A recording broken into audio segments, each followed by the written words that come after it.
कौटिल्य का और कौटिल्य ने उस बालक को वहां से ले लिया। कुछ साक्ष्य ये कहते हैं कि कौटिल्य ने इस बालक को खरीद लिया, क्योंकि यह बालक चंद्रगुप्त, इसके वंश के बारे में वास्तविक जानकारी नहीं है। यह एक चरवाहे के हाथों बेच दिया गया था और उसी चरवाहे के यहाँ यह जब अपने पशुओं को चरा रहा था, उसी दौरान बच्चों के साथ ये खेल रहा था, है ना। तो अगर पारखी नजर मिले, अच्छा जौहरी मिले, तो वो हीरे को पत्थरों के बीच में भी पहचान लेता है। तो चंद्रगुप्त के रूप में इस हीरे की पहचान दूर खड़े हुए जौहरी यानी कि कौटिल्य ने की और चंद्रगुप्त को खरीद लिया और इसे अपने साथ तक्षशिला ले गए। तक्षशिला ले जाकर के इन्होंने चंद्रगुप्त को ट्रेनिंग दी, चाहे वह सैन्य ट्रेनिंग हो, राजकीय ट्रेनिंग हो, सभी प्रकार की शिक्षा दीक्षा देकर के इन्होंने चंद्रगुप्त को तैयार किया। और उसके बाद इन्होंने यानी कि कौटिल्य के निर्देशन में चंद्रगुप्त ने अपनी योजनाओं को इम्प्लीमेंट किया और उसके बाद उन्होंने एक के बाद एक योजनाओं के तहत, रणनीति के तहत तत्कालीन उत्तर भारत की सबसे शक्तिशाली शक्ति नंदों को नाश कर दिया और वहां पर एक नए वंश यानी कि मौर्य वंश की स्थापना की।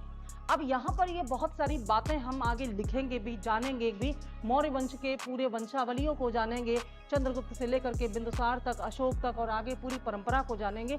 लेकिन सबसे पहले तो हमें ये जानना होता है, खासतौर से प्राचीन भारत में, आगे भी लेकिन प्राचीन भारत में इसका बहुत महत्व है कि हम जो कुछ बोल रहे हैं उसका आधार क्या है। आधार का मतलब स्रोत क्या है। जब तक हमारे पास इतिहास का स्रोत नहीं होता वो इतिहास ही नहीं बनता। बगैर स्रोत के तो वो कहानियां हैं, है ना।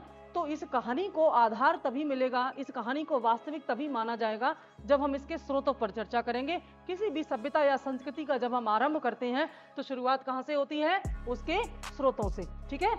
शुरुआत होती है उसके स्रोतों से। तो हम यहाँ पर सबसे पहले आज किसकी बात करने वाले हैं? मौर्य साम्राज्य के या मौर्यकालीन इतिहास के स्रोतों की हम बात करेंगे। और कल के क्लास में इसकी बात हो चुकी है, उसी को आज हम विस्तार से आगे बढ़ाएंगे, ठीक है। तो जब हम मौर्यकालीन साम्राज्य के स्रोतों की बात करते हैं, कल इसके स्रोतों को कितने हिस्से में बांटा गया था? हाँ, 3 हिस्से में बांटा गया था।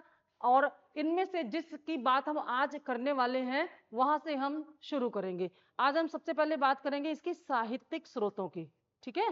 साहित्यिक स्रोत, क्योंकि मौर्य काल जो है ये इतिहास के किस भाग में है? देखो, पीछे हमने इतिहास का विभाजन पढ़ाया था ना प्राचीन भारत में, तो बताया था कि लेखन शैली के आधार पर इतिहास का विभाजन 3 भागों में किया गया है, 3 वर्गों में किया गया है। पहला है जिसे हम क्या कहते हैं? प्रागैतिहासिक काल। प्रागैतिहासिक